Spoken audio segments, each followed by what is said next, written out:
బైబిల్లో తండ్రి, కుమారుడు, పరిశుద్ధాత్మ అని 3 క్యారెక్టర్లు ఉంటాయి, అందరికీ తెలుసు. 3 ఉన్నాయి కాబట్టి త్రిత్వం అంటున్నాం, ముగ్గురు త్రిత్వం అంటున్నాం. 4 ఉంటే ఏమంటావు?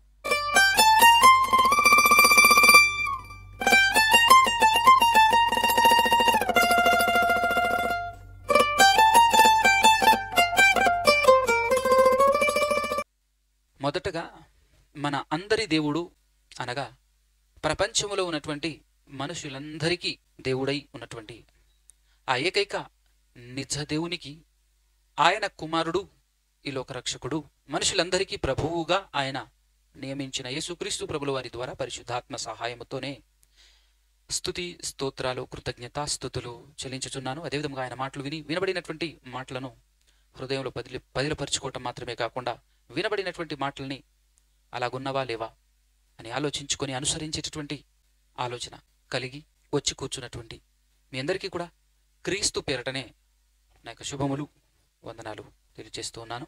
జాగ్రత్తగా మనం కొన్ని విషయాలు, అంటే ఈరోజు మరి ప్రాముఖ్యంగా దేవుని సంకల్పాన్ని వివరించాలి అని అనుకుంటున్నాను.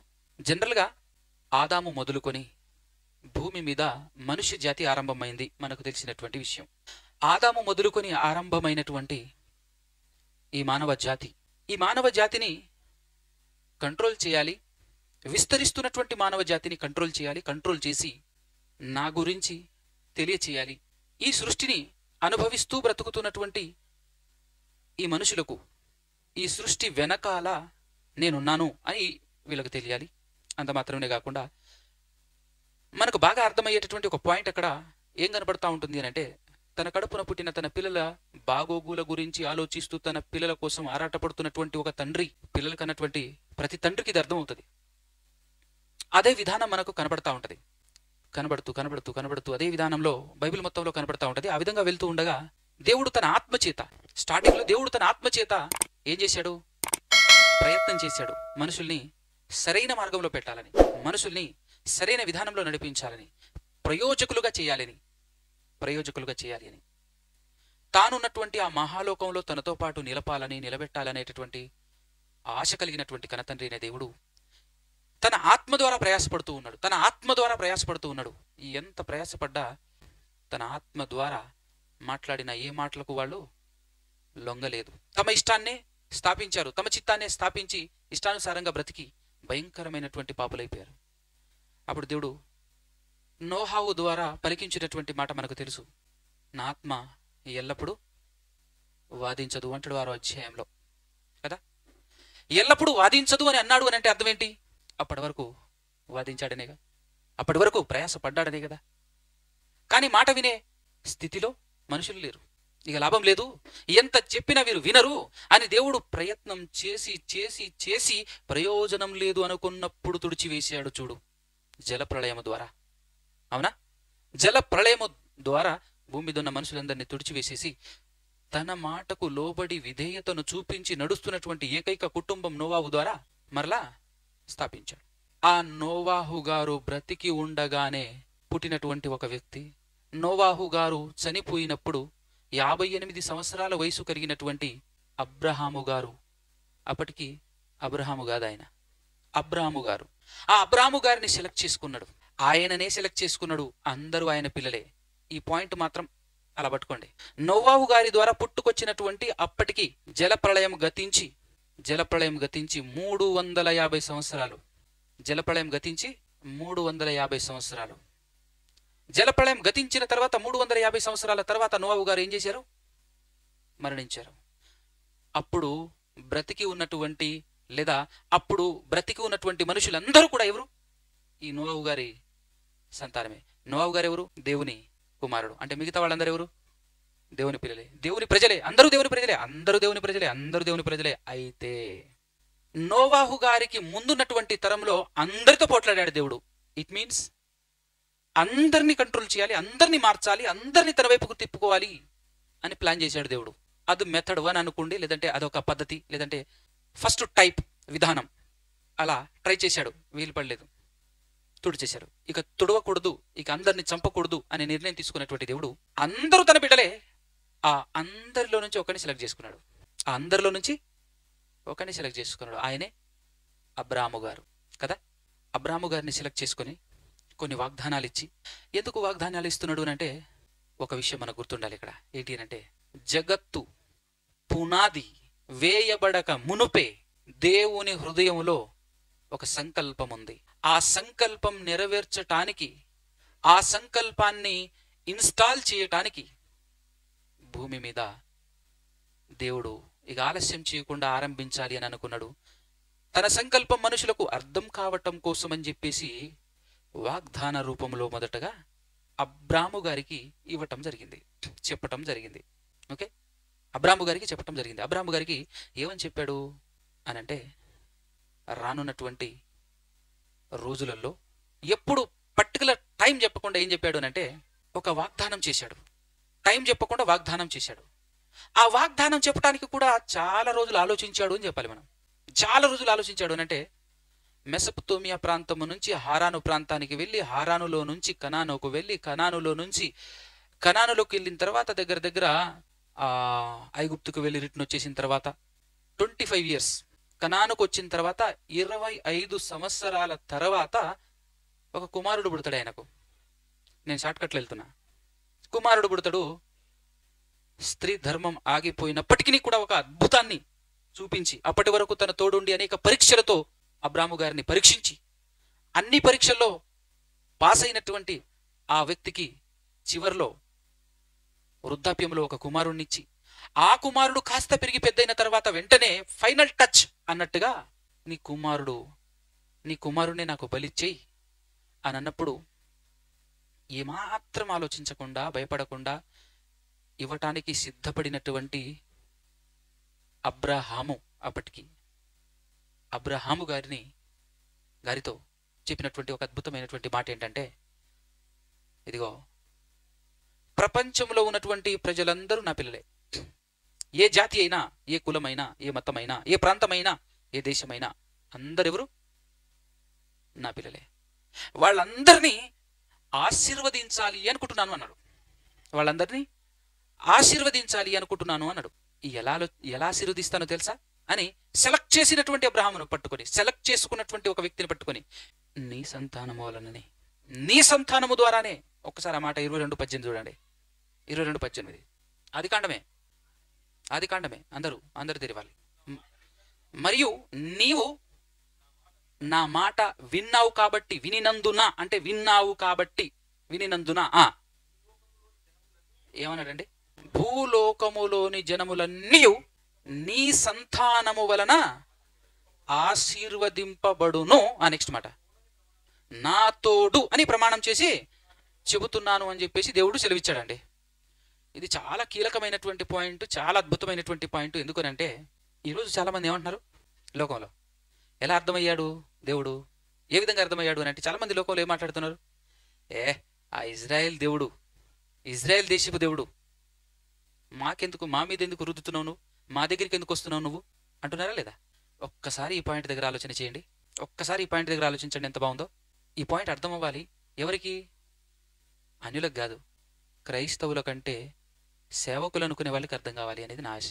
పాస్టర్లు అనుకునేటటువంటి వాళ్ళకి అర్థం కావాలి, ఇది నా ఆశ. ఇది అర్థమైతే ఏం చెప్తాడు తెలుసా? పదే పదే అన్యుల దగ్గరికి వెళ్ళి, తన బంధువుల దగ్గరికి వెళ్ళి, తన అనుకునేటటువంటి వారందరి దగ్గరికి వెళ్ళి పదే పదే ఏం చెప్పాలి తెలుసా? ఇప్పుడు ఇక్కడ దానికి వచ్చామంటే, ఇప్పుడు ప్రస్తుత ప్రపంచంలో ఉన్నటువంటి వాళ్ళందరూ కూడా నోవాహు గారి ద్వారా పుట్టినటువంటి వాళ్ళేనా? అంతే కదా. నోవాహు గారి 3 కుమారులు, హాము, షేము, యాపేతు, ఆ 3 నుంచి కదా వ్యాప్తి చెందింది. అందరు ఎవరు? దేవుని పిల్లలే కదా. అందులో నుంచి ఒక్కడిని పిక్ చేసుకున్నాడు దేవుడు, అంటే సెలెక్ట్ చేసుకున్నాడు. సెలెక్ట్ చేసుకుని ఆయనతో చెప్పాడు. ఏం చెప్పాడు? ఇప్పుడు ప్రపంచ ప్రజలందరూ నా బిడ్డలే నాయనా అనే కదా చెప్పింది. ఇప్పుడు అక్కడ ప్రపంచ ప్రజలందరూ నా బిడ్డలే, నిన్ను సెలెక్ట్ చేసుకుందే, నిన్ను ఎన్నుకున్నదే ప్రపంచ ప్రజలందరినీ ఆశీర్వదించడానికి ఎన్నుకున్నాను, నిన్ను ఎన్నుకున్నదే ప్రపంచ ప్రజలందరినీ ఆశీర్వదించడానికి, అందరినీ ఆశీర్వదించడానికి అనేటటువంటి విషయం చెప్పాడు. ఈ మాట చాలా జాగ్రత్తగా మనకు అర్థం కావాలి. నీ ద్వారా ఆశీర్వదిస్తాను. ఎలా? నీ సంతానము ద్వారా ఆశీర్వదిస్తాను. ప్రపంచ ప్రజలందరినీ ఆశీర్వదిస్తా. మొదటి పాయింట్ గుర్తుపెట్టుకోండి గట్టిగా. నీ సంతానము ద్వారానే ఆశీర్వదిస్తా అన్నప్పుడు, ఆశీర్వదిస్తానని చెప్పింది ఎవరు? ఎవరి ద్వారా ఆశీర్వదిస్తానని చెప్పాడు? ఎవరికి ఆశీర్వదిస్తానన్నాడు? ఈ 3 క్వశ్చన్స్కి సమాధానం చెప్పండి నాకు కాస్త. మీకు అర్థమైంది అనుకుంటా. నేను 1 by 1 అడుగుతా చూడండి. ఆశీర్వదిస్తానని చెప్పింది ఎవరు? దేవుడు. ఎవరి ద్వారా ఆశీర్వదిస్తానన్నాడు? అబ్రహాము సంతానము ద్వారా. ఎవరికి ఇస్తానన్నాడు ఆశీర్వాదం? వా, ప్రపంచ ప్రజలందరికీ. అవునా? ఇప్పుడు ఇక్కడ దేవుడు ఎవరు మనకు తెలుసు. అబ్రహాం సంతానం ఎవరు? అబ్రహాం సంతానం ఎవరండి? అబ్రహాం సంతానం ఎవరు? అట్లా డైరెక్ట్గా చెప్పేస్తే అర్థమైపోద్దా? ఆధారం కావాలి. జనరల్గా అబ్రహాం సంతానం అనగానే ఎవరైనా ఏమని చెప్తారు? కదా కదా ఇసాకే కదా. ఒకసారి మనం ఇసాకు దగ్గరికి వెళ్దామా? 26వ అధ్యాయం 4వ వచనం. ఏలైనగా నీకును నీ సంతానమునకును ఈ దేశములను ఇచ్చి నీ తండ్రి అయిన అబ్రహాముకు నేను ఒక ప్రమాణం చేశాను అని చెబుతున్నాడంటే ఇప్పుడు దేవుడు ఎవరితో మాట్లాడుతున్నాడు అక్కడ? ఆ అబ్రహాము గారి కుమారుడైన ఇస్సాకుతో మాట్లాడుతున్నాడు. అవునా?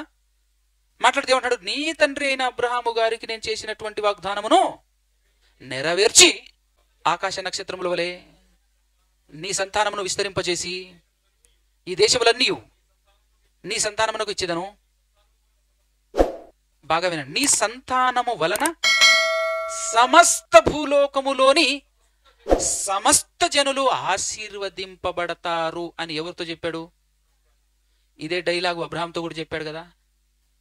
అదే మ్యాటరు ఇస్సాకుతో చెప్తున్నాడంటే, అబ్రహాముతో చెప్పినప్పుడు అబ్రహాము సంతానము ఇస్సాకు అని అనుకుంటే ఇస్సాకుతో కూడా అదే డైలాగ్ చెప్పాడు అని అంటే ఇస్సాకును కూడా దాటుతున్నాడు దేవుడు అని అర్థమవుతుంది మనకు. ఇస్సాకును కూడా దాటుతున్నాడు.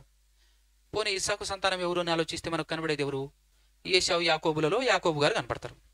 ఆ యాకోబు గారితో ఏం మాట్లాడుతున్నాడు ఒక్కసారి 28:14 చూడండి. 28:14. నీ సంతానము భూమి మీద లెక్కకు ఇసుక రేణువుల వలె అగును. నీవు పడమటి తట్టును, తూర్పు తట్టును, దక్షిణ తట్టును, ఉత్తర తట్టును వ్యాపించదవు. భూమి యొక్క వంశములన్నీ నీ మూలముగాను నీ సంతానమూలముగాను అన్నాడంటే దాటేశాడు.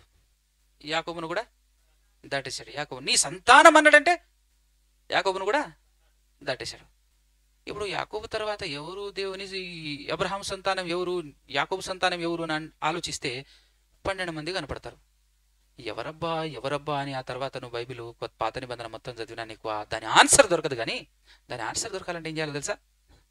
కొత్త నిబంధన చదవాలి. కొత్త నిబంధనలో గలతీలకు రాసినటువంటి పత్రిక 3వ అధ్యాయము 15-16 వచనాలు చదవాలి. 15-16 వచనాలు 2 చదవాలి.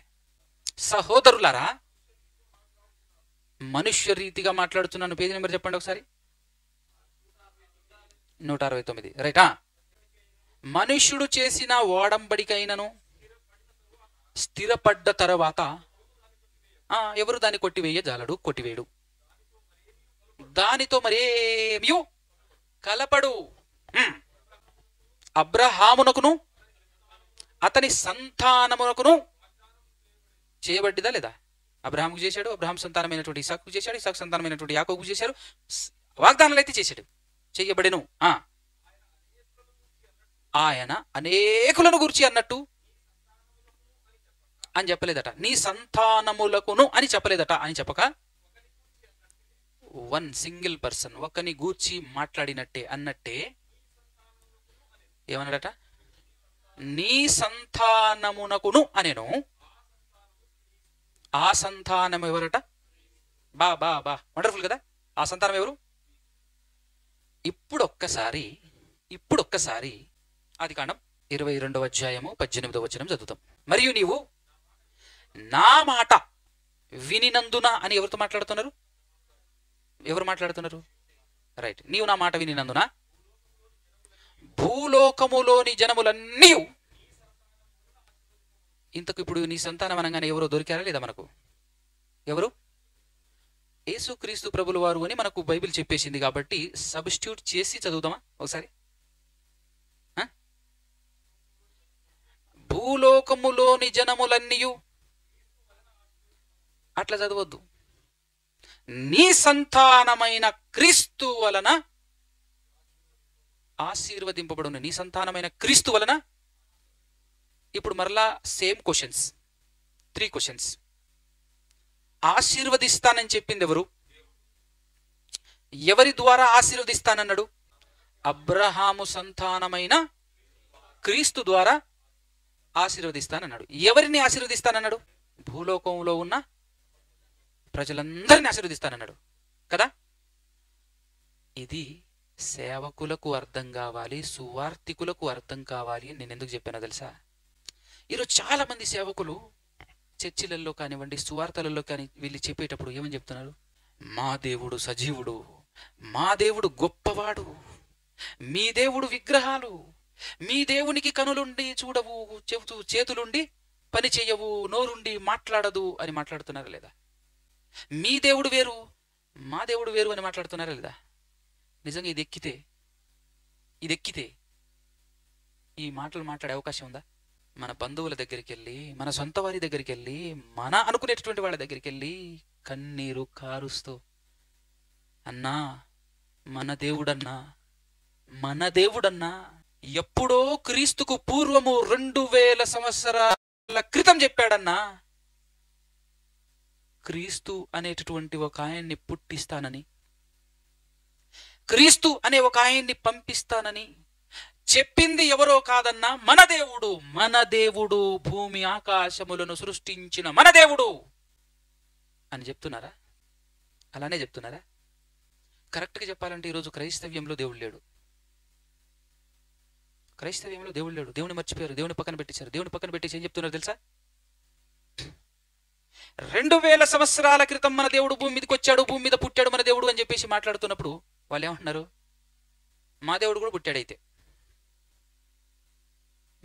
పుట్టాడైతే, ఇంకా ఇక ఆయన ఎక్కడికి పోతాడు తెలుసా? యుగాలు, త్రేతాయుగం అంటాడు, ప్రేతాయుగం అంటాడు, లక్షల సంవత్సరాలు అంటాడు. ఇక నీ మైండ్ బ్లోయింగ్ ఆడ అయిపోయా మ్యాటర్. మీ దేవుడు మీ గొప్ప అయితే మా దేవుడు మా గొప్ప బ్రదర్ అంటాడు. ఎంత డీవియేషన్ వచ్చేసింది! అబాబాబాబా, ఎంత భయంకరమైన కార్యం జరిగింది ఇక్కడ. కానీ అపోస్తలులు ఏమని బోధించారో తెలుసా? ఒక్కసారి అపోస్తుడైనటువంటి పౌలు గారు, జాగ్రత్త వినండి మాట, వచనం చెప్తా, చెప్పకముందే బైబిల్ దగ్గరికి వెళ్ళిపోయారు. వచనం చెప్తా వినండి, దానికంటే ముందు మంచి మ్యాటర్ చెప్తా వినండి. అపోస్తుడైనటువంటి పౌలు గారు సువార్త యాత్రకి తిరుగుతున్నాడు. మామూలుగా కాదు, ఖండాలు దాటి వెళ్తున్నాడు. ఇజ్రాయేలు నుంచి మొదలెడితే సిరియా నుంచి మొదలెడితే వెళ్ళిపోయాడమ్మా. ఎక్కడికి అనంటే అకయ అంటే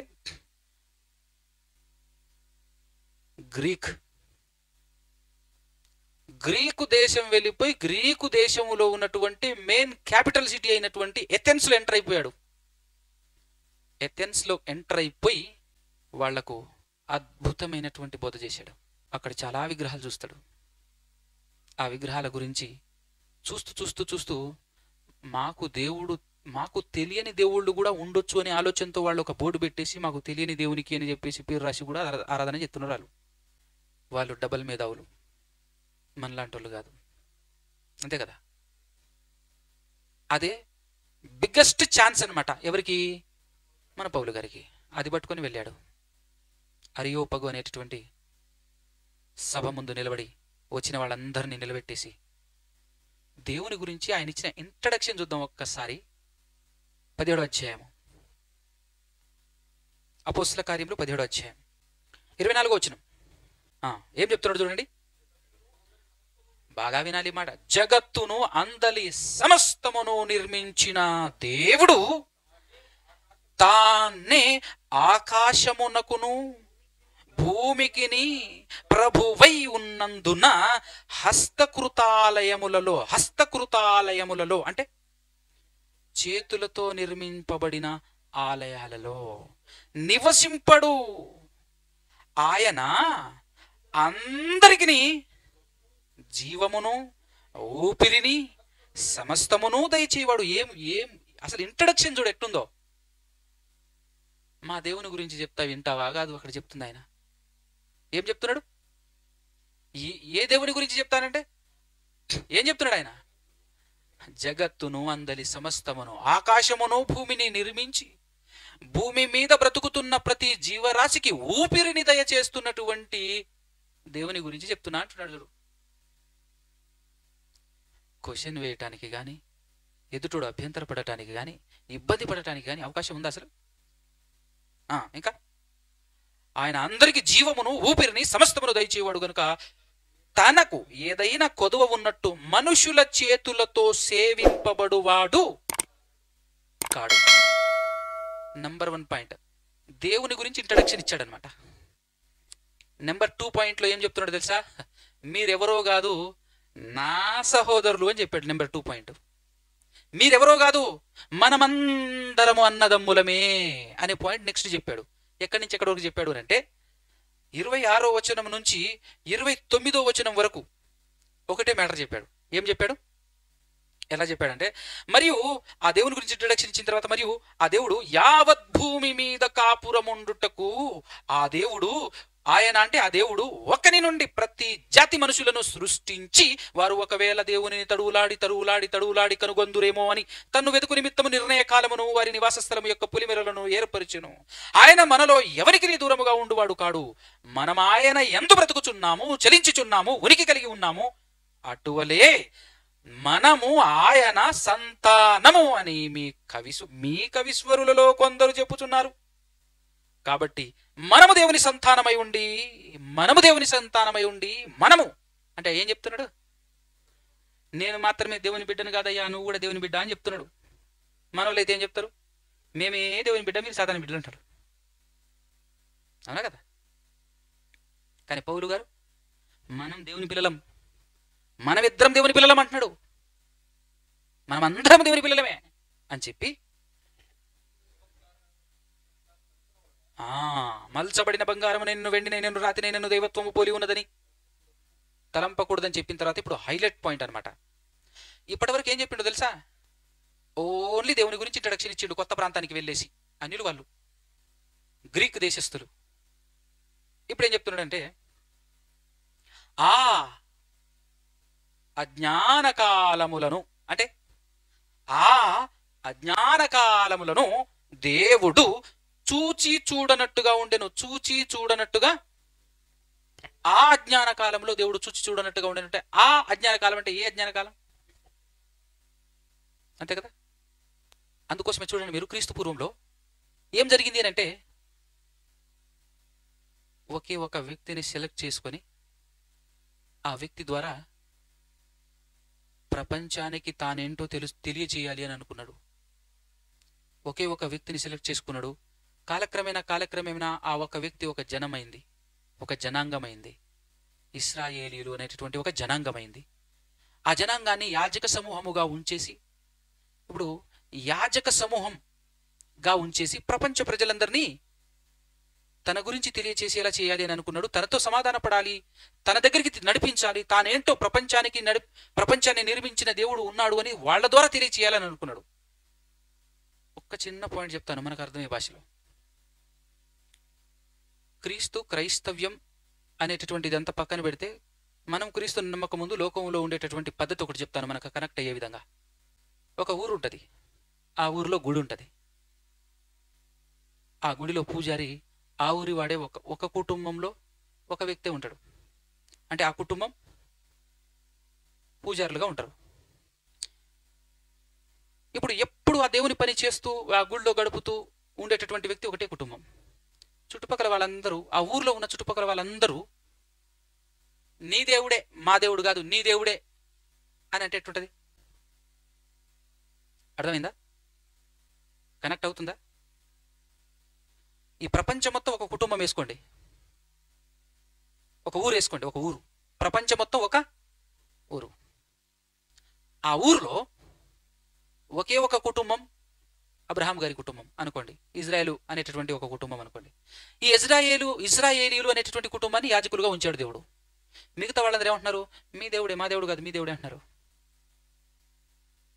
కనెక్ట్ అవుతుందా? నీట్గా విషయం ఎక్కుతుందా? ఇంకా కనెక్ట్ అవ్వాలంటే, ఒక కుటుంబంలో 5-6 అన్నదమ్ములు ఉంటారు, కానీ యాజకుడు ఒకడే అవుతాడు గుళ్ళో, పూజారి ఒకడే, అంతేనా? అప్పుడు మిగతా వాళ్ళు నీ దేవుడు, మా దేవుడు కాదు అని అంటే అదెంత మాయకత్వము. ఒక ఊర్లో ఉన్నటువంటి వాళ్ళు ఒక కుటుంబం మాత్రమే పూజారిగా ఉంటున్నది కాబట్టి మీ దేవుడే, మా దేవుడు కాదు అని మిగతా వాళ్ళు అనటం ఎంత మాయకత్వమో. ఈరోజు ప్రపంచంలో ఉన్నటువంటి వాళ్ళందరూ ప్రపంచమంతా ఒక్కటే, దేవుడు ఒక్కడే అని అన్నప్పుడు, ఆ ఒక్క దేవునికి పూజారిగా ఉన్నటువంటి వంశం ఇశ్రాయేలు వంశం అయితే మిగతా వాళ్ళందరూ ఏమంటున్నారు? మీ దేవుడే, మా దేవుడు కాదు, మీ దేవుడే అంటున్నారు. అది ప్రపంచం చేసినటువంటి మిస్టేక్. అర్థం కావట్లేదు.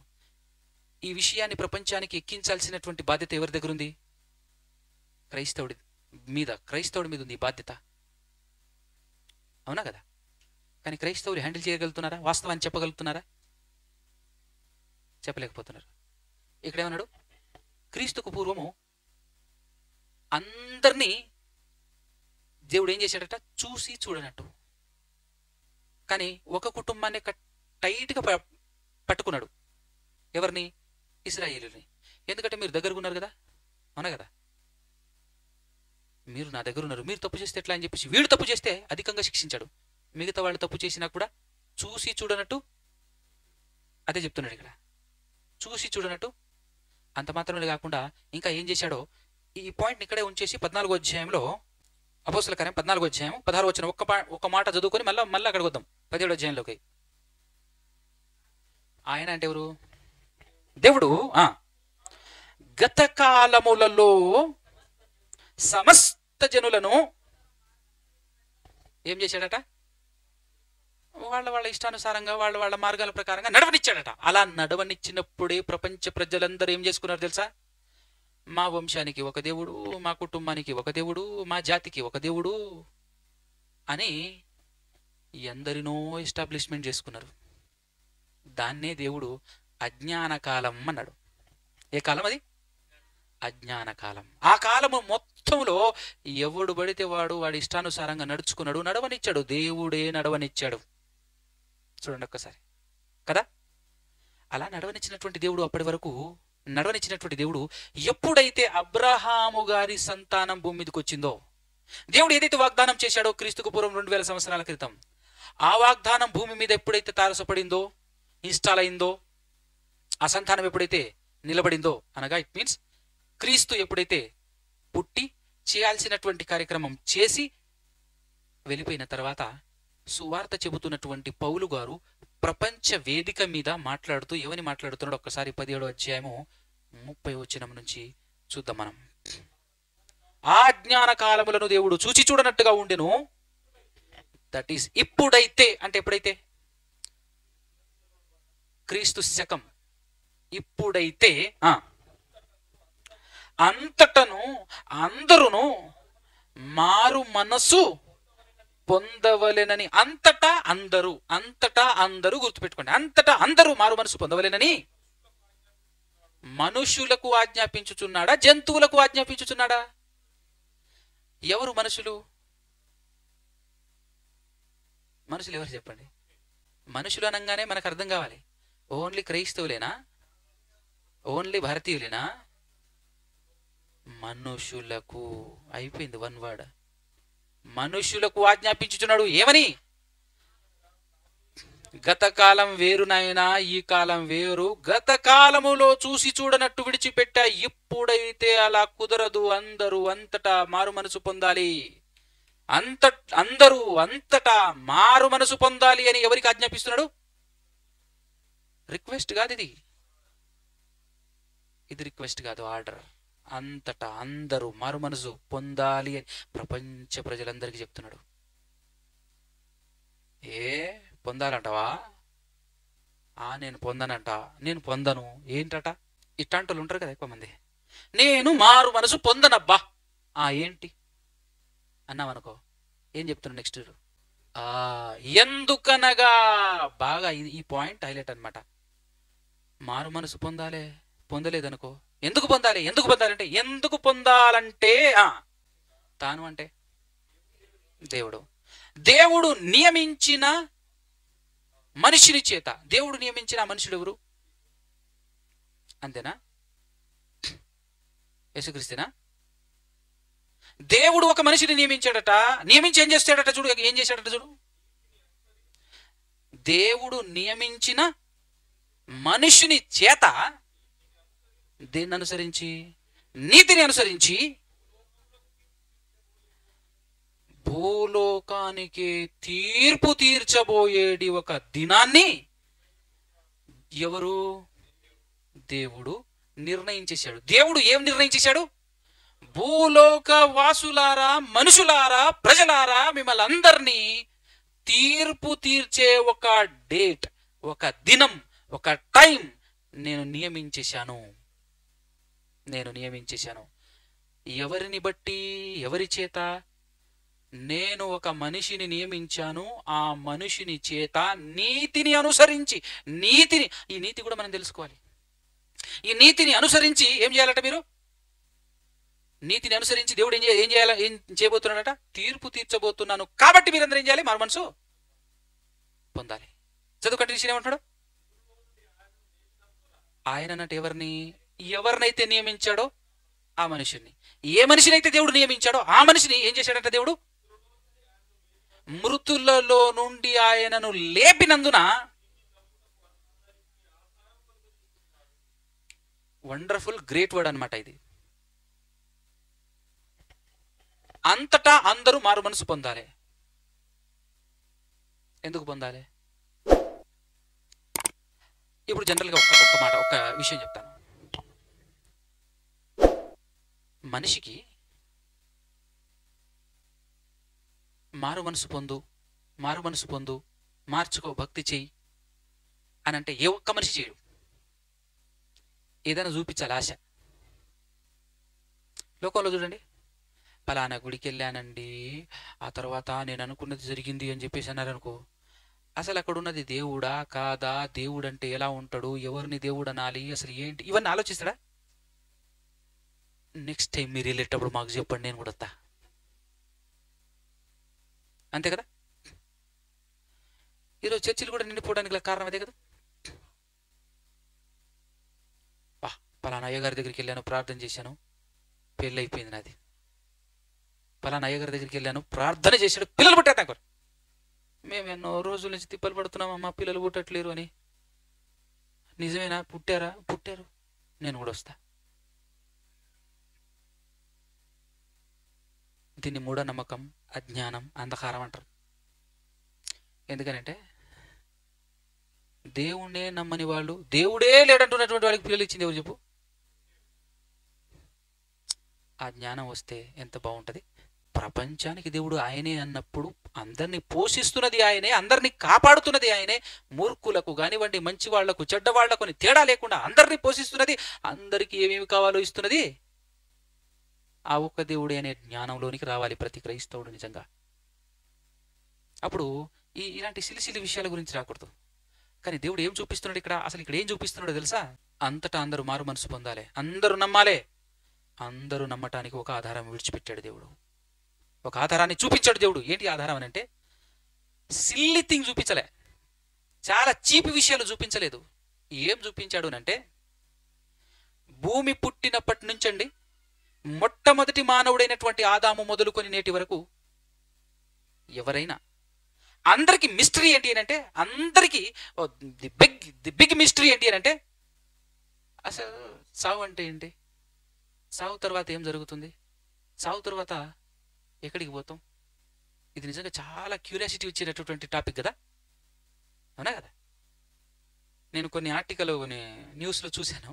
ఒక లాయర్ అట, తన సూసైడ్ నోట్ రాసేసి చచ్చిపోయాడు. ఆ సూసైడ్ నోట్లో ఏముందో తెలుసా?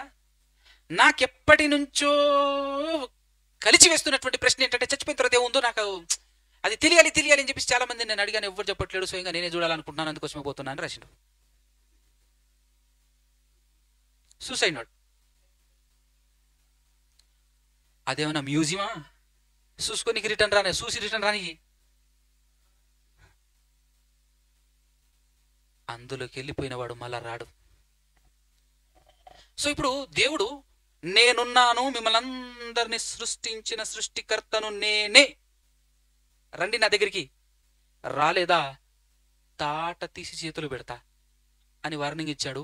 ఉట్టిగానే వార్నింగ్ ఇస్తే బాగుంటుందని చెప్పేసి ఎవరూ చేయలేనిది, ఎప్పుడు ఎక్కడ విననటువంటిది, మనుషులందరికీ బిగ్గెస్ట్ మిస్టరీ అయినటువంటి మరణం తర్వాత ఉండే రహస్యాన్ని బట్టబయలు చేసి చూపించాడు.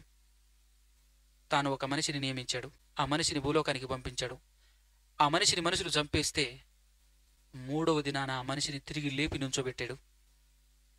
మరణంలో ఏముందో, మరణం తర్వాత ఏం జరుగుతుందో అనేటటువంటి విషయాన్ని తన ద్వారా చెప్పించాడు. ఇప్పుడు మీరందరూ ప్రపంచంలో ఉన్నటువంటి వాళ్ళందరూ కూడా నా దగ్గరికి రావటానికి ఏకైక ఆధారం ఎవరు? దేవుడు పంపించిన క్రీస్తు, దేవుడు పంపించిన, దేవుడు ఎన్నుకున్న మనిషి. బాగా వినండి. క్రీస్తుకు పూర్వం 2000 సంవత్సరాల క్రితం ఒక మనిషిని నియమించాడు దేవుడు. ఆయన అబ్రహాం అయితే, ఆ అబ్రహాము సంతానము ద్వారా వచ్చేటటువంటి ఒక మనిషిని మరలా నియమించాడు ప్రపంచం కోసం. ఆయన క్రీస్తు. ఆయన ద్వారా ప్రపంచ ప్రజలందరినీ ఆశీర్వదిస్తాను, రావాలి. మీరు ఎప్పుడు అందరూ ఎక్కడికి రావాలంటే క్రీస్తు దగ్గరికి రావాలి. అందరూ ఎక్కడికి రావాలి? ఏముంది క్రీస్తు దగ్గర? ఈరోజు ఏం ప్రకటిస్తున్నారు క్రైస్తవులు? రా, చేతులు బాగైతాయి, కాళ్ళు బాగైతాయి, తలనొప్పి పోతుంది, జబ్బు పోతుంది, పిల్లలు పుడతారు, పెళ్ళిళ్ళు అవుతాయి, జాబులు వస్తాయి, అప్పులు ఎక్కువైతే అప్పులు పోతాయి, దయ్యాలు పోతాయి. బైబిల్ అసలు కాన్సెప్ట్ అసలు ఏమైనా అర్థమైందా ప్రపంచానికి? ఈరోజు ఎంత సింపుల్గా మనం మాట్లాడుతున్నాం, కానీ చావును జీరో చేపించి మీరందరూ దేని గురించి ఇప్పుడు మనమందరం ఒక్క నిమిషంలో చెప్పాలంటే ఒక విషయం ఏంటంటే, మనకు తెలియకుండానే మనం ప్రతి ఒక్కరము ప్రతి క్షణం ఆరాటపడేది చావకూడదనే కదా. నువ్వు అన్నది ఎందుకు తింటున్నావు చెప్పు? చచ్చిపోతానేమో భయంతో, అంతేనా కదా? అది ఫైనల్గా ఎక్కడ తీసుకెళ్తుంది నువ్వు తినకపోతే? చావకూడదు అని అన్నం తింటున్నావు, చావకూడదు అని అన్నం సంపాదించడం కోసం పనిచేస్తున్నావు, చావకూడదు అని చిన్న చిన్న రోగాలు వస్తే మెడిసిన్ తీసుకుంటున్నావు, చావకూడదు అని చెప్పేసి ఏదైనా ప్రమాదం కనిపిస్తే మామూలుగా పరిగెత్తు, అవునా కదా? టాప్ అని చెప్పేసి ఒక సౌండ్ వచ్చింది అనుకో, ఇక్కడ ఉంటావు. ఇక్కడ మనం ఎక్కడికి పారిపోతున్నావు అంటే బతకాలే, చావకూడదు బతకాలే అని చెప్పేసి పారిపోతుంటాడు.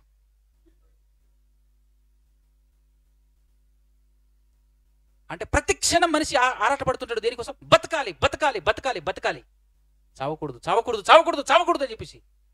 స్టేడియంలో గుంపులు గుంపులు వెళ్తారండి ఏదన్నా ప్రోగ్రామ్ ఉంటే. స్టేడియంలో బాంబు ఉందనే ఒక న్యూస్ వినాలి అంతే. బాంబు పడి చంపేంత వరకు వెయిట్ చేయం, మేము ఇప్పుడే చచ్చిపోతామని తొక్కుకొని చచ్చిపోతాం,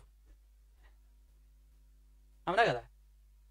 ఎందుకు రా తొక్కుకొని చచ్చిపోయామంటే బతుకుదామని పరిగెత్తినా కింద పడ్డా, ఏమైతుంది అవుతుంది అని నించుంటే ఖచ్చితంగా బతుకుతాడు. అమ్మ బాంబట బతకాలరా అని చెప్పేసి పారిపోతాడు, చేస్తాడు, అవునా కదా? అంటే బతకాలి అని ఎంత ఆశ, ఎంత ఆశ! మనిషికి ఉన్నటువంటి అత్యంత ప్రధానమైన ఆశ ఇది. చావకూడదు, చావకూడదు, చావకూడదు. అక్కడ దాకా ఎందుకు? మనిషి దగ్గరికి వెళ్ళేసి 70-80 సంవత్సరాలు, ఏం తాత చచ్చిపోతావా అని అంటే ఏమంటాడు? మా మనవాడు ఉన్నాడు బిడ్డ, ఉంటే ఆడి పెళ్లి చూద్దామని, అవునా కదా? క్వశ్చన్ మార్చాలి. ఏం తాత బతుకుతావా ఇంకా? దేవుడే నీకొచ్చి నువ్వు ఎన్ని సంవత్సరాలు కోరుకుంటే ఎన్ని సంవత్సరాలు బ్రతుకునిస్తా కోరుకో అని చెప్పేసి దేవుడు అన్నాడే అనుకో, ఏమంటావు తాత అని అంటే ఏమంటాడు?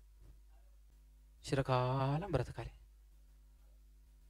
అందరికి ఆశ, ప్రతి ఒక్కరి ఆశ, అవునా కదా? చావాలి అని ఎవరికి ఉండదు. కానీ ఒక వింత ఏంటంటే, ఒక మంచి పాయింట్ ఏంటంటే, ఇక్కడ అంత బాగుంది, కుటుంబం, ఆస్తి, డబ్బు, తినటానికి, తిరగటానికి, అన్ని చేయటానికి అంతా బాగుంది, ప్రశాంతంగా ఉన్నప్పుడు ఏమన్నా చేస్తావా అనాలే. ఏమంటాడు? ఏమంటాడు?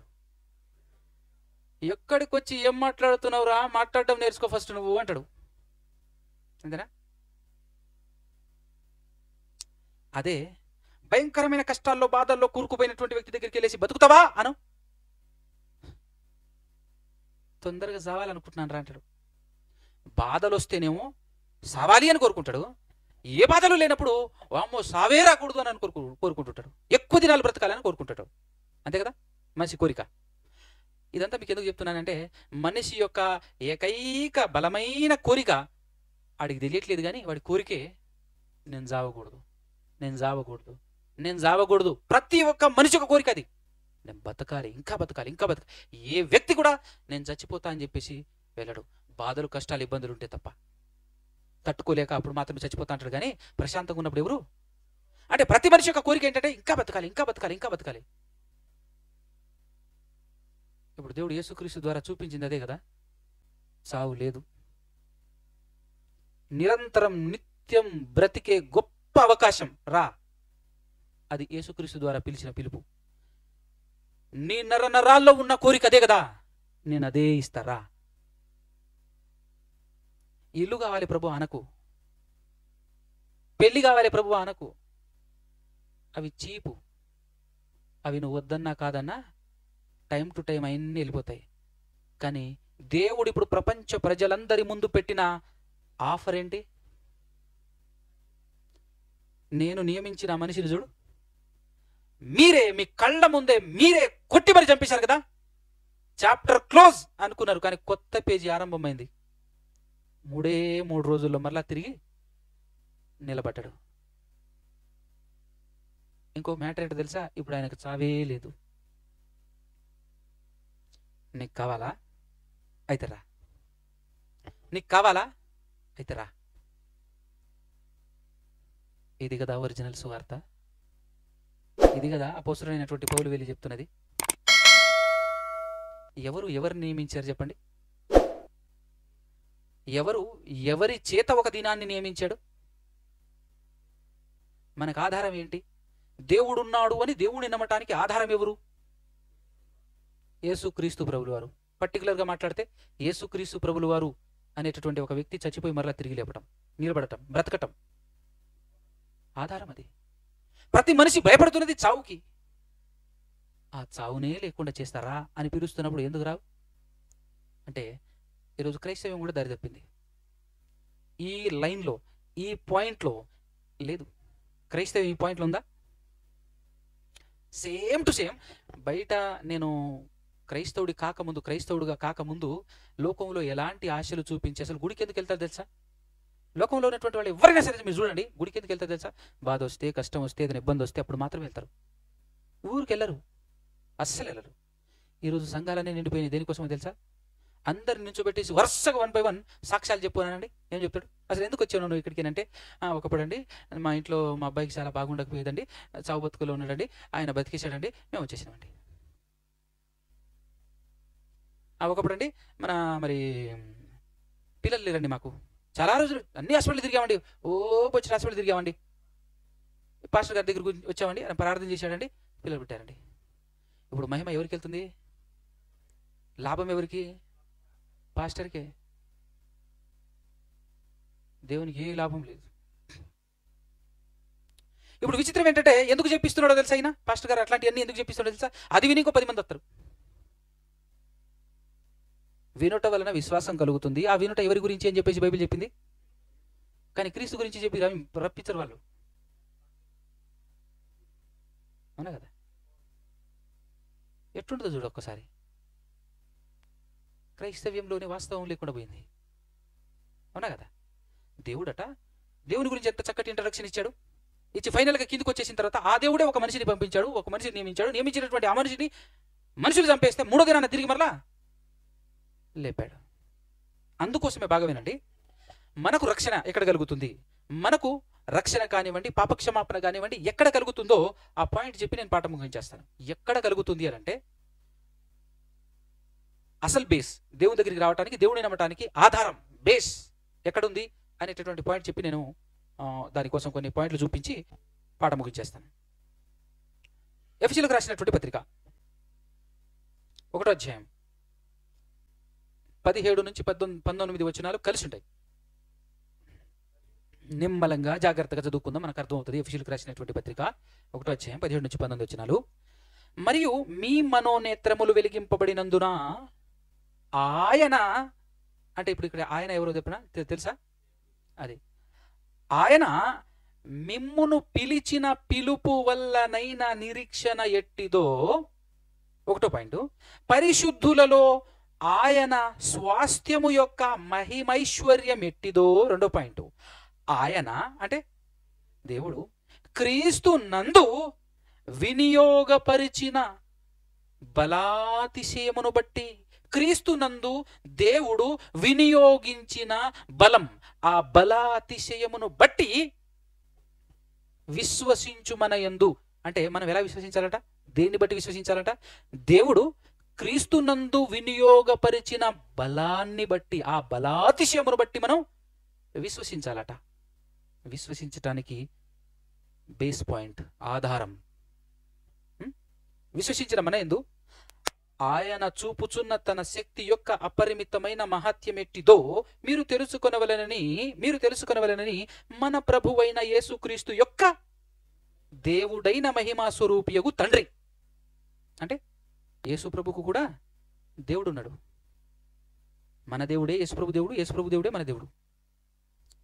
ఆ దేవుడు తన్ను తెలుసుకొనుటయందు, తన్ను అంటే దేవుణ్ణి తెలుసుకొనుటయందు మీకు జ్ఞానమును ప్రత్యక్షతయును గల మనసు అనుగ్రహించునట్లు నేను నా ప్రార్థనలయందు మిమ్మును గురించి విజ్ఞాపనము.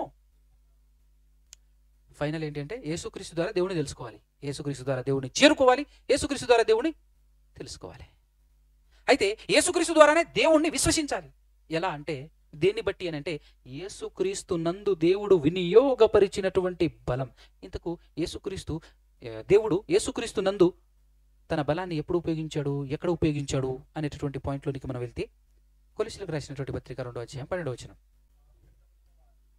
మీరు బాప్తిస్మమందు ఆయనతో అంటే క్రీస్తుతో కూడా పాతి పెట్టబడినప్పుడు లేదా పాతి పెట్టబడిన వారై ఆయనను మృతులలో నుండి లేపిన దేవుని ప్రభావమందు విశ్వసించాలి. అలా విశ్వసించుట ద్వారా ఆయనతో కూడా లేచితిరి, ఆయనతో కూడా. ఇప్పుడు యేసుక్రీస్తు ప్రభుల వారితో కూడా మనం లేచాము, బ్రతికాము అనంటే ఖచ్చితంగా దేనివల్ల బ్రతికినట్టు?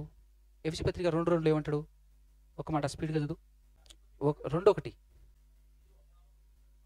మీరు అపరాధముల చేతను పాపముల చేతను మీరు చచ్చిన వారై ఉండగా, ఆయన అంటే ఎవరు? ఇప్పుడు అక్కడ దేవుడు మిమ్ములను అంటే మనలను క్రీస్తుతో కూడా బ్రతికించాడట. క్రీస్తుతో కూడా ఎవరు బ్రతికించారు క్రీస్తుతో పాటు మనల్ని? ఎప్పుడు? ఇక్కడ ఇప్పుడు కనెక్ట్ అవుతుంది చూడండి. కొలస్సీ 2:12 మీరు బాప్తిస్మమందు ఆయనతో కూడా అంటే యేసుక్రీస్తు ప్రభువు వారితో పాటు పాతి పెట్ట అంటే బాప్తిస్మమందు ఏం జరగాలి? మనం పాతి పెట్టబడాలి. మనం పాతి పెట్టబడాలి అని అంటే కొంతమంది ఏం చేస్తారంటే గుంజులు తీపిస్తారు, కూసోబెట్టి నీళ్ళలో లేపుతారు. దాన్ని పాతి పెట్టడం అంటారా, గుంజులు తీయటం అంటారా? పాతి పెట్టడం అంటే ఏంటి? యేసుక్రీస్తు ప్రభువు వారిని ఎలాగైతే సమాధి చేశారో ఆయనతో పాటు నువ్వు కూడా నీళ్ళలో సమాధి చేయబడాలి. యేసుక్రీస్తు ప్రభువు వారిని దేవుడు 3వ దినాన్ని ఎలాగైతే తిరిగి లేపాడో నువ్వు కూడా అలా లేపబడాలి. అది బాప్తిస్మం. అలా జరిగితే ఆయనను మృతులలో నుండి లేపిన దేవుని ప్రభావమందు విశ్వసించుట ద్వారా ఆయనతో కూడా విశ్వసించుట ద్వారా. ఎక్కడ విశ్వసించుట ద్వారా? ఏం విశ్వసించుట ద్వారా? ఎక్కడ విశ్వసించాలి? యేసుక్రీస్తును దేవుడు తిరిగి లేపటములో వినియోగపరిచిన బలం, ఆ ప్రభావం. అక్కడ బలం అన్నాడు, ఇక్కడ ప్రభావం అన్నాడు. అంటే యేసుక్రీస్తును దేవుడు తిరిగి లేపుటలో కనబరిచిన బలం చూసారా, ప్రభావం చూసారా? అందులో నువ్వు విశ్వసించాలి, అది నువ్వు విశ్వసించాలి. అప్పుడే నువ్వు ఏమైనట్టు? రక్షణ పొందినట్టు. అర్థమవుతుందా? ఇప్పుడు ఇది చాలా మంది క్రైస్తవులకు తెలియదు. ఎందుకు తెలియదు అంటే ఇప్పటి వరకు అయితే ఎవరు యేసును దేవుడు లేపాడు అనేటటువంటి సువార్త ఎవరు చెప్పట్లేరు. యేసుప్రభు దేవుడు, యేసుప్రభు లేచాడని మాట్లాడుతున్నారు. అవునా కదా? అసలు మన రక్షణ ఎక్కడ పొందుతున్నాం, మనకు రక్షణ ఎక్కడ లభిస్తుందో ఒక్కసారి పేతురు గారు ఏమని మాట్లాడుతున్నారు? పేతురు మొదటి పత్రిక 1వ అధ్యాయము 5వ వచనం చూడండి. కడవరి కాలమందు బయలుపరచబడుటకు సిద్ధముగా ఉన్న రక్షణ, బాగా రక్షణ మీకు కలుగునట్లు ఎవరి ద్వారా? విశ్వాసము ద్వారా దేవుని శక్తి చేత కాపాడబడు మీ కొరకు. అంటే ఎలా కాపాడబడుతున్నాం మనం? విశ్వాసము ద్వారా దేవుని శక్తి చేత కాపాడబడుతున్నామని రాశాడు ఇక్కడ. ఇంకొక మాట మన 8-9 వచనాలు కలిసి చూడండి కిందనే. మీరు ఆయనను చూడకపోయినను ఆయనను ప్రేమించుచున్నారు. ఇప్పుడు ఆయనను కన్నులారా చూడకయే విశ్వసించుచు మీ విశ్వాసమునకు ఫలం అంటే ఏంటి అనగా, అంటే ఆత్మరక్షణ దేనివల్ల పొందుతున్నాం మనం? విశ్వాసం వల్ల. విశ్వాసానికి ఫలం ఏంటి? ఆత్మరక్షణ. నువ్వు విశ్వసించటం వల్ల నీ ఆత్మ ఏం విశ్వసిస్తే రక్షణ?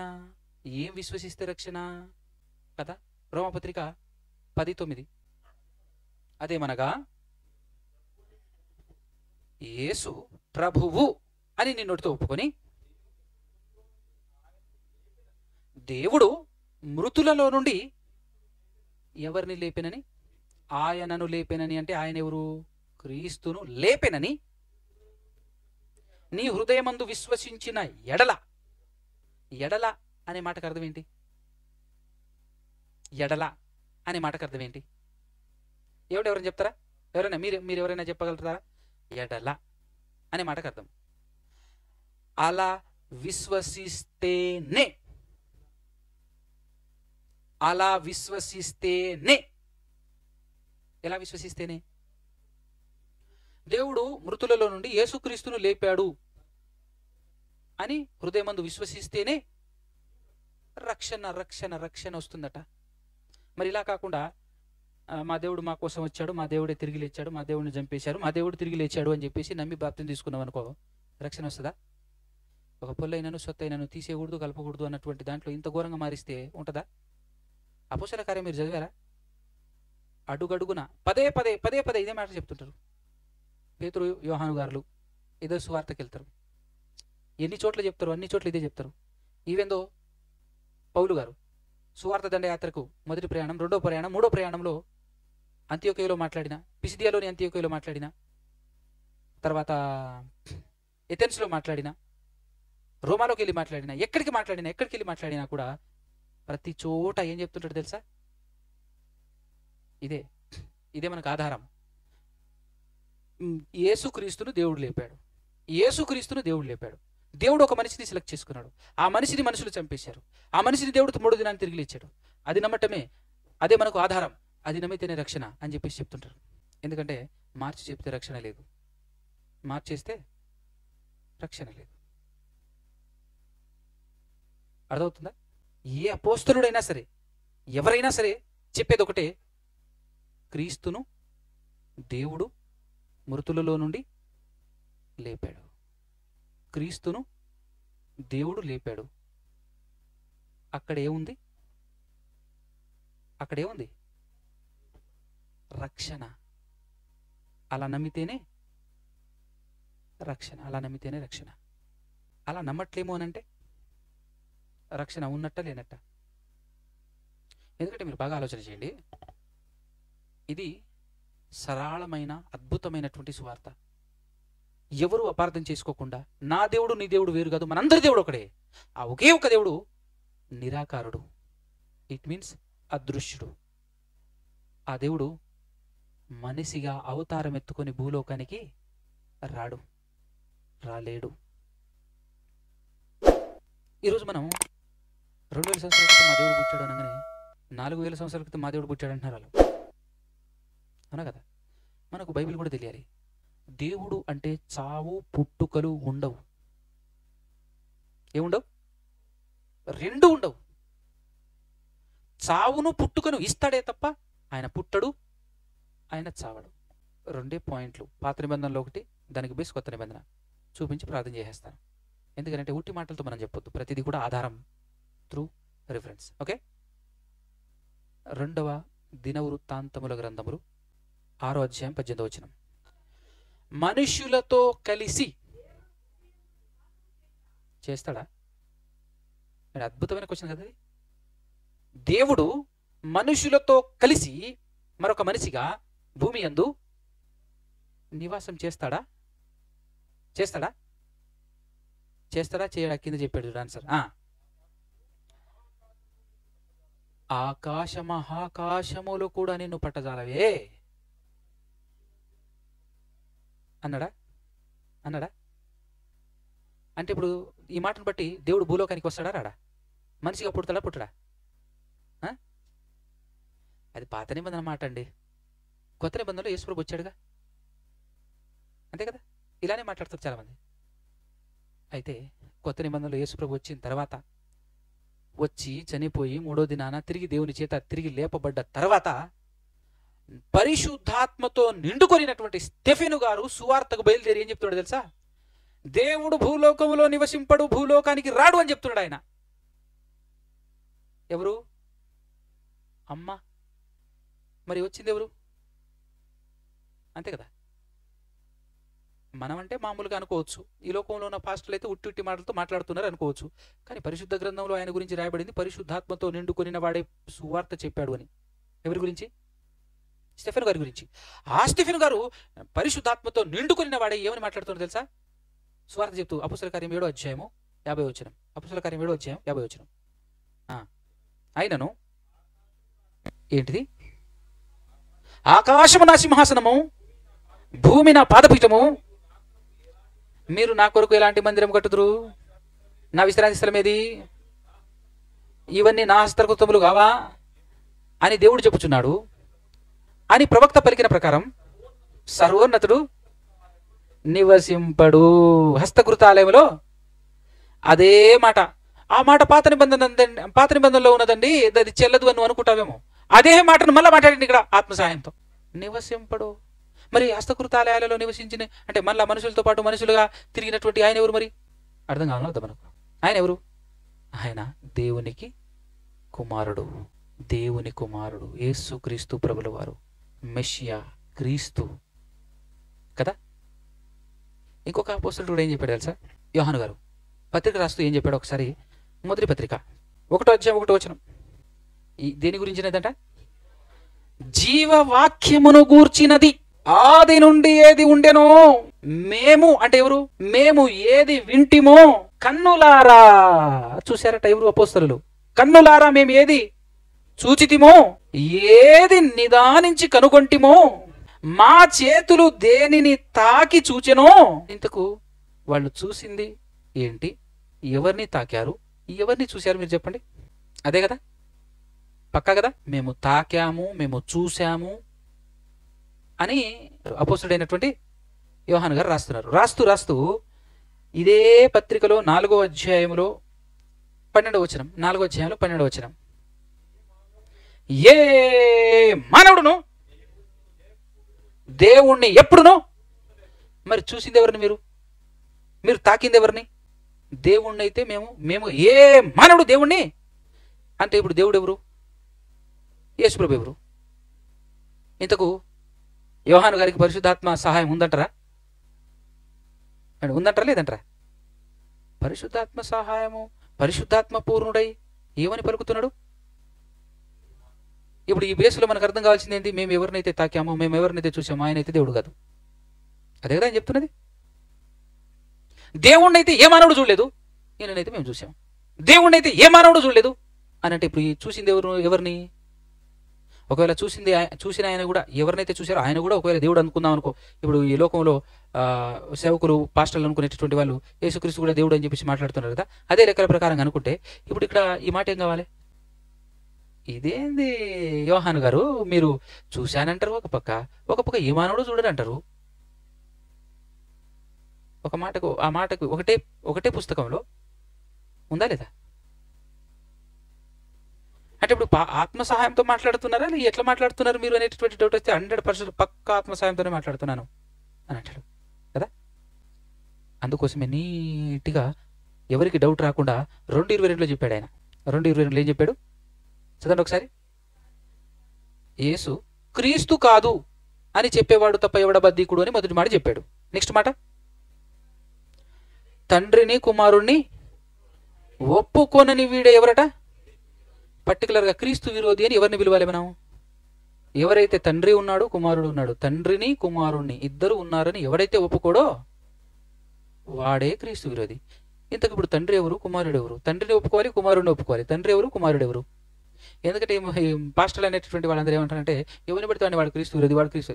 వడ్డగోలుగా చెప్పడం కాదు, వచనాన్ని పట్టుకొని చెప్పు. క్రీస్తు విరోధి ఎవరు? తండ్రి ఉన్నాడు, కుమారుడు ఉన్నాడు అని ఎవడైతే ఒప్పుకోడో, తండ్రియే కుమారుడు, కుమారుడే తండ్రి అంటాడు, వాడు క్రీస్తు విరోధి. తండ్రిని కుమారుడిని ఒప్పుకోనని వాడు క్రీస్తు. కానీ ఇక్కడ ఏమని రాశాడు? ఇప్పుడు తండ్రి కుమారుడిని ఏమని ఒప్పుకోవాలి అని అంటే ఒకసారి 4:15 చాలా ఇంపార్టెంట్. ఈ మొదటి యోహాను పత్రిక 4:15 వచ్చిన ఒక్కసారి అందరు తెచ్చి చూడాలి. యేసు దేవుని కుమారుడు అని ఎవడైతే ఒప్పుకుంటాడో వానిలో దేవుడు నిలిచి ఉన్నాడు. ఇప్పుడు నువ్వు దేవునిలో ఉండాలంటే, మనం దేవునిలో ఉండాలంటే, దేవుడు మనలో ఉండాలంటే మనం ఏమని ఒప్పుకోవాలంటే యేసుప్రభుని దేవుని కుమారుడని. అంటే కుమారుడిని ఏమని ఒప్పుకోవాలి? దేవుని కుమారుడని ఒప్పుకోవాలి. కుమారుడు ఉన్నాడు, తండ్రిని ఏమని ఒప్పుకోవాలి అనేటటువంటి విషయానికి వస్తే బైబిల్ మూసేసా. మొదటి కొరింథీ పత్రిక 8:6 చదువుకొని ముగించేసుకుందాం. అందరు తెరిచి చూడండి. ఫైనల్గా ఒక్కటే ఫైనల్ వచ్చినా కాబట్టి అందరు తెరిచి చూడండి. అయిపోయింది పాఠం. ఆకాశమందైనను భూమి మీదనైనను దేవతలు అనబడినవి ఉన్నను. మనకి ఎంతమంది దేవుళ్ళు ఉన్నారు? మనకొక్కడే దేవుడు ఉన్నాడు. ఆయన ఎవరట? బైబిల్లో తండ్రి, కుమారుడు, పరిశుద్ధాత్మ అని 3 క్యారెక్టర్లు ఉంటాయి, అందరికీ తెలుసు. 3 ఉన్నాయి కాబట్టి త్రిత్వం అంటున్నాం, ముగ్గురు త్రిత్వం అంటున్నాం. 4 ఉంటే ఏమంటావు? 5 ఉంటే ఏమంటావు? ఉన్నాయని కాదు, ఉన్న 3 క్యారెక్టర్లలో మొదటి దేవుడు అనే క్యారెక్టర్ ఎవరు? అది నువ్వు నేను చెప్పొద్దు. ఎవరు చెప్పాలి? బైబిల్ చెప్పాలి. బైబిల్ దేవుడు అని ఎవరిని చూపించింది? అది. ప్రపంచంలో ఏ మనుషుడు కూడా చూడండి ఎవరిని అను కదా. చాలామంది ఏమంటారు, యేసుక్రీస్తు ప్రభువు వారు నన్ను చూస్తే తండ్రిని చూసినట్టే అని చెప్పారు బ్రదర్. ఆ విషయం యోహాను గారికి తెలియదు అనుకుంటా. అంతే కదా. యోహాను గారు ఏమన్నారు? ఏ మానవుడును ఎప్పుడును దేవుణ్ణి ఎందుకు ఆ మాట అన్నాడు? ఇప్పుడు మా నాన్న ఉన్నాడు, నేను మా నాన్నలానే పుట్టాను, ఆయన పోలికలే ఉన్నాయనుకో. మీ నాన్నని చూడలేదు బ్రదర్ అని అనుకో, నన్ను చూస్తే మా నాన్న చూసినట్టే అన్నాను అనుకో. అంటే మా నాన్నే నేనా? పోలికలు అట్టుంటాయని. ఆయన వేరు, నేను వేరు. కొన్నిసార్లు లక్షణాలని బట్టి నువ్వు మాట్లాడుతున్న తీరు, నువ్వు చేసే పనులు చూస్తే మీ నాన్నలానే కొడుతుంది అని చెప్పేసి అంటుంటారు కొంతమంది, క్యారెక్టర్ని బట్టి. సో ఇప్పుడు ఇలా యేసుక్రీస్తు క్యారెక్టర్ని బట్టి చెప్పాడు. మీరు ఆల్రెడీ చూసేశారు అని చెప్పేసి అంటాడు ఫస్ట్ మాట. కరెక్ట్ కాంటెక్స్ట్లోకి వెళ్తే మేము ఏడు చూసినాం ప్రభువా అంటాడు. ఆల్రెడీ చూసేశారు అని చెప్పాడంటే అర్థం ఏంటి? క్రియల్లో చూడాలి, క్రియల ద్వారా చూడాలి అనే పాయింట్అవుట్లో చెప్తా ఉంటాడు. అది అర్థం కాదు. ఆత్మ సహాయం లేకపోతే బైబిల్ అర్థం కాదు, ఉట్టిని చదివితే అర్థం కాదు. కాబట్టి ఈరోజు మార్చారా ఇది సువార్త. ఆది అపోస్తలులు సువార్త ఎలా ప్రకటించారు? దేవుడు ఒక్కడే, ఆ దేవుడు మనందరికీ దేవుడు అని చెప్పుకుంటూ వచ్చారు వాళ్ళు. ఆ దేవుడు యేసుక్రీస్తుని ఈ లోకానికి పంపించాడు, తన ప్రియ కుమారుని పంపించాడని చెప్పారు. కానీ దేవుడిని పక్కకు దోసేసి ఈరోజు క్రైస్తవ్యంలో జరుగుతున్నటువంటి మాయాజాలం ఏంటంటే, మన దేవుడు మన కోసం భూలోకానికి వచ్చాడు అని యేసు ప్రభునే దేవుడుగా ప్రజెంట్ చేస్తుంటే, మీ దేవుడు మీకు, మా దేవుడు మాకు అంటున్నారు అందరు లోకంలో కూడా చాలా మంది ఏమంటున్నారు? అన్నిలు కూడా దేవుడు నిరాకారుడు అంటున్నారు. ఎస్, ఆయనే నిరాకారుడు. ఆ దేవుని గురించి చెప్తారా అని చెప్పి కూర్చోబెట్టు, ఎంత బాగుంటుందో.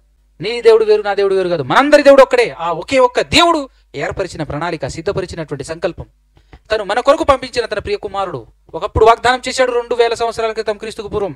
ఇక్కడి నుంచి మొదలు పెడితే 4000 సంవత్సరాల క్రితం దేవుడు ప్రపంచ ప్రజలందరినీ ఆశీర్వదిస్తానన్నాడు. ఎవరి ద్వారా? క్రీస్తు ద్వారా. ఏంటి ఆశీర్వాదం అని మొదలు పెడితే ఇంకో పాఠం అవుతుంది. పాపము నుండి మళ్లించడమే ఆశీర్వాదం, కార్లు బంగళాలు కాదు ఆశీర్వాదం. పాపము నుంచి తీసివేసి నిన్ను పరిశుద్ధునిగా చేసి పరలోకానికి రూట్ క్లియర్ చేయటమే ఆశీర్వాదం. ప్రపంచ ప్రజలందరినీ చిరకాలం బ్రతికే ఆయుష్, చిరకాలం బ్రతికే చావే లేనటువంటి జీవితాన్ని ఇవ్వటమే ఆశీర్వాదం. అదే కదా కావాల్సింది మనందరికీ.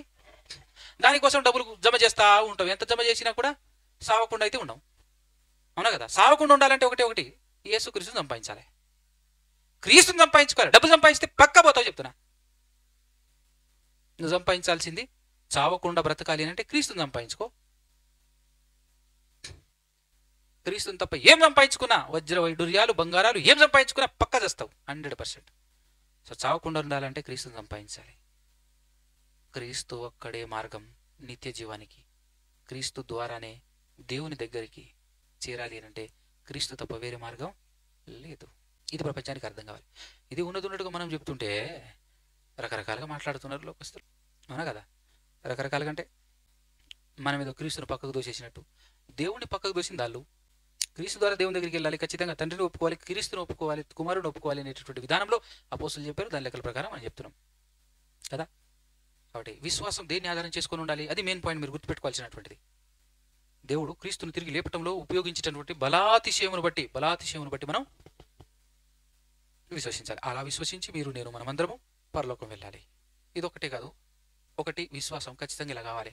ఈ విశ్వాసం ఉంటేనే మనం పరలోకం వస్తుంది, నిత్యజీవం వస్తుంది, పాపక్షమాపణ కలుగుతుంది. ఇది ఒక్కటే ఉందనుకో మనకు నిత్యజీవం రాదు, పరలోకం రాదు. దీంతో పాటు క్రియలు కూడా ఉండాలి. విశ్వాసము, క్రియలు. ఈ విశ్వాసం లేకుండా క్రియలు ఎన్ని ఉన్నా నువ్వు పోవు పరలోకం. క్రియలు ఉండాలి, విశ్వాసం ఉండాలి. క్రియలు చేస్తూ విశ్వాసం సరిగ్గా లేదనుకో, వేరే విధంగా ఉందనుకో, అయినా పోవు. విశ్వాసం సరిగ్గానే ఉండి క్రియలు సరిగ్గా లేవనుకో, అయినా పోవు. జాగ్రత్త పడాలి. అంతేనా కదా? అగ్గిపెట్ట తీసి అందులో ఒక పుల్ల తీసి ఎటుపక్క గీస్తే ఎలుగుతుంది.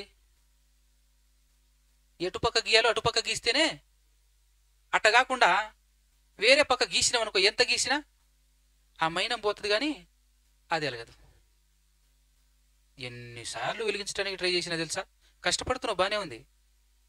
విధానం ఇది అంతే. రెండు మ్యాచ్ అవ్వాలి, అప్పుడే నిప్పు వస్తుంది. విశ్వాసం, క్రియ రెండు మ్యాచ్ అవ్వాలి, అప్పుడే నిత్యజీవం వస్తుంది. అప్పుడే వెలుగు సంబంధి అవుతావు. లేకపోతే చీకటి సంబంధం ఎప్పటి వరకు నువ్వు. వెలుగు రావాలంటే కరెక్ట్గా మ్యాచ్ అవ్వాలి. ఓకే, కళ్ళు మూసుకొని తల్లించినట్టయితే చిన్న ప్రార్థనతో ముగించుకుందాం. పరిశుద్ధుడా పరిశుద్ధుడా పరిశుద్ధుడా పరమాత్ముడా పరమందు ఆసీనుడా సకల ఆశీర్వాదాలకు కారణమవుతున్న తండ్రి దేవా, మేము రక్షింపబడాలి అనంటే, మా ఆత్మ రక్షణలోనికి రావాలి అనంటే ఏమి విశ్వసించాలి, మా విశ్వాసానికి ఆధారం ఏమిటో ఈరోజు మీరు మాతో మా ద్వారా మాట్లాడేందుకు స్తోత్రములు. అదేవిధంగా తండ్రి, విశ్వాసంతో పాటు క్రియలు కూడా ఉండాలి. మీరు ఒక్కరే ఈ ప్రపంచానికి, విశ్వానికి దేవుడని, మీరు ఈ లోకానికి మీ ప్రియ కుమారుని పంపించారని, పాత నిబంధనలో మీ ఆత్మ ద్వారా ప్రయాసపడ్డరు, కొత్త నిబంధనలో మీ కుమారుడైన క్రీస్తు ద్వారా అందరినీ ఏకం చేస్తున్నారు. ఈ విషయాన్ని ప్రపంచానికి తెలియచేసేటటువంటి భాగ్యం మాకిచ్చినందుకు స్తోత్రాలు తండ్రి. మీకే దీన్ని కరెక్ట్గా ప్రజెంట్ చేస్తూ క్రియలు కలిగి ముందుకు సాగే భాగ్యం అందరికీ అనుగ్రహించమని ప్రాధేయపడుతూ బ్రతిమాలు కొనుచు ఇప్పటి వరకు మమ్మల్ని కాపాడుతూ పోషిస్తున్నందుకు స్తోత్రాలు తెలియపరుస్తూ తండ్రి, ఇదిగో నేను మరొకసారి మేమందరం ఈ విధంగా కలుసుకుని మీ మాటలు ధ్యానించుకునేంతవరకు మీకు అప్పులు దయచేయమని ఎంతమంది వచ్చి కూర్చొని విన్నారు వారందరికీ తండ్రి, ఇదిగోనైనా వారి మనోనేతలు వెలిగింపచేసి సర్వసత్యమును అర్థం చేసుకునే భాగ్యం వారికి అనుగ్రహించండి అయ్యా. అదేవిధంగా వారిని ఆకర్షించేది మీరే. మీ మాటలు చెప్పాం తండ్రి, మీరు ఆకర్షించి సర్వసత్యం వైపుకు వారిని నడిపించమని ప్రాధేయపడుతూ బ్రతిమాలు కొనుచు ఉన్నటువంటి మీ పిల్లలందరినీ మీ హస్తాలకు అప్పగించుకొనుచు మీ ప్రియ కుమారుడు, ఈ లోక రక్షకుడు, మనుషులందరికీ ప్రభువుగా మీరు నియమించిన యేసు ప్రభు పరిశుద్ధ నామంలోనే ప్రార్థన అడిగి వేడుకొంచు బ్రతిమాలు కొంచెం పొందుకొని ఉంటున్నాము కదా తండ్రి. ఆమేన్.